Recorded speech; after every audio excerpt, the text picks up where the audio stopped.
कृष्ण पक्ष की पंचमी हो, और समझ लो अच्छे से, श्रावण महीने की पंचमी के दिन देवाधिदेव महादेव पर चढ़ाई गई शमी पत्र आस्तिक मुनि का नाम लेकर, कौन से मुनि?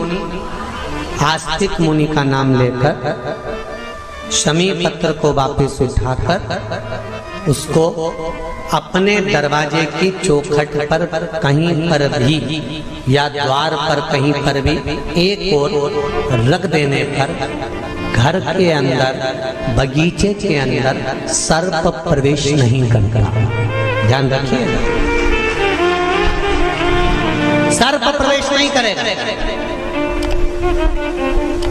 शमी पत्र समर्पित करने पर, उस शमी पत्र को आस्तिक मुनि का स्मरण करने, कौन से मुनि हैं?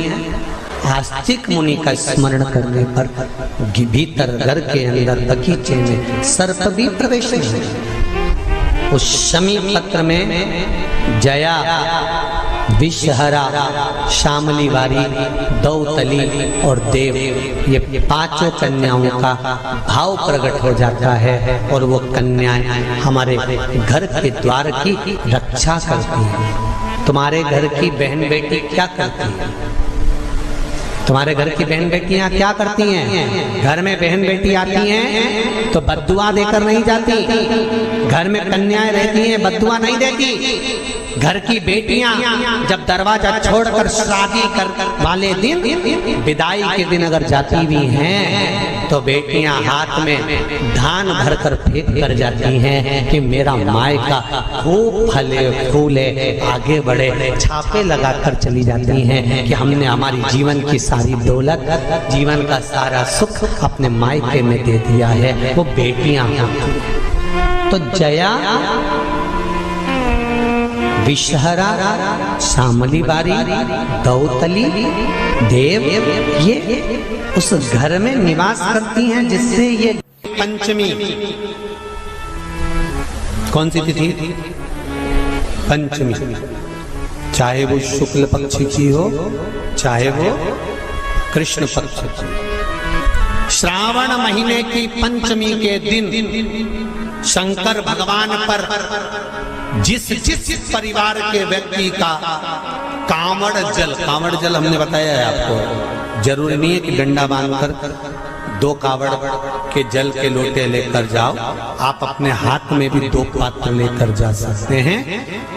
पंचमी तिथि के दिन हाथ में 2 लोटे जल के, 2 कलश जल के जब हम शंकर भगवान को चढ़ाते हैं तो ऊपर जो कमंडल होता है शिव जी के ऊपर जलधारी होती है, जिसमें जया, विषहरा, शामली बारी, दौतली और देव, शंकर भगवान की 5 बेटियां जिसमें विराजमान होती हैं। जब हम जल समर्पित करते हैं, हमारे पीढ़ी में, परिवार में अगर कोई अधोगति में मर गया होता है, कुंवारी अवस्था में चले गया होता है, गर्भ में मर गया होता है, गर्भ के बाहर निकलकर भी अगर कुंवारी अवस्था में चले गया होता है, तो श्रावण महीने की दोनों पंचमी पर परिवार का अगर कोई एक व्यक्ति भी जल चढ़ा देता है शंकर भगवान पर, तो सर्प की योनि में नहीं पड़ता, जीव मुक्त हो जाता, प्रेत योनि में, सर्प की योनि से मुक्त हो जाता।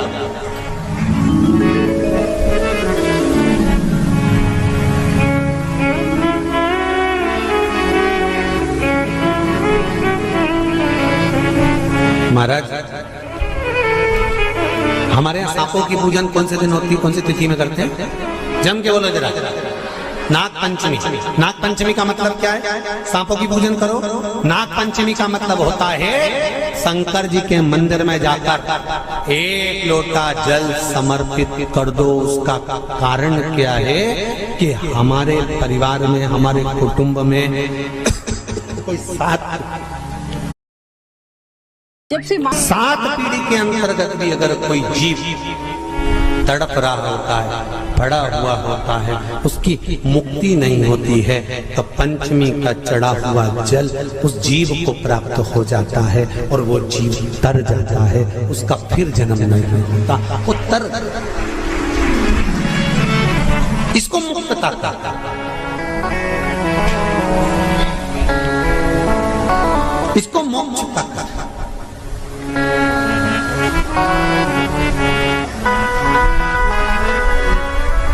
ये मोक्ष, इसी को कहेंगे कि ये मुक्तता।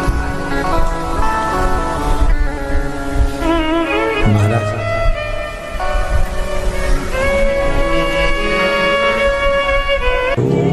चाहे नाग पंचमी हो, चाहे श्रावण महीने की शुक्ल पक्ष की, चाहे कृष्ण पक्ष की पंचमी हो, और समझ लो अच्छे से, श्रावण महीने की पंचमी के दिन देवाधिदेव महादेव पर चढ़ाई गई शमी पत्र आस्तिक मुनि का नाम लेकर, कौन से मुनि?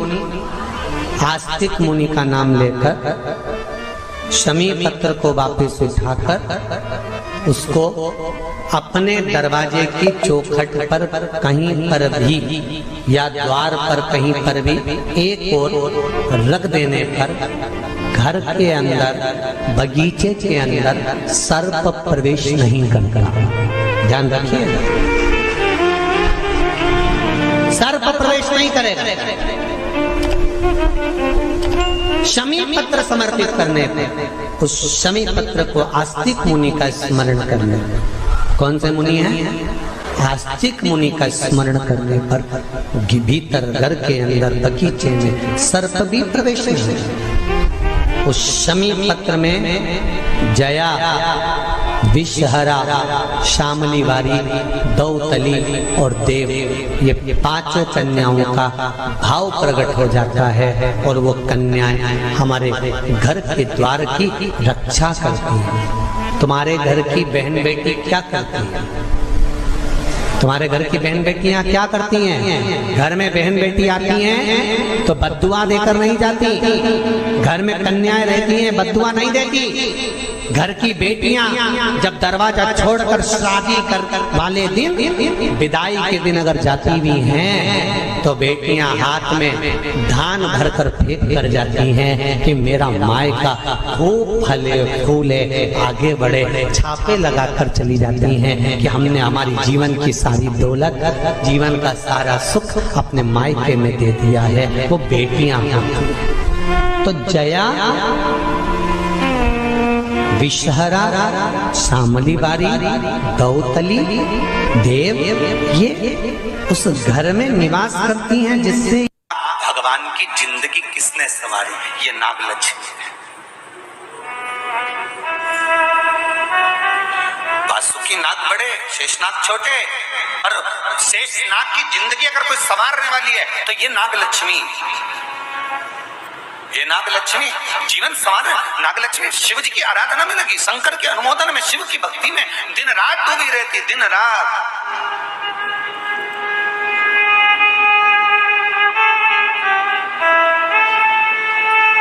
कितना सुंदर संवाद है। पान की बेल में, पान जानते हो? तांबुल, जो खाने वाला पान होता है, पान की बेल में चारों तरफ से बेल लगाकर नागलक्ष्मी उसमें बैठ कर शिव की आराधना करती थी। ये वीडियो आप लोगों को कैसी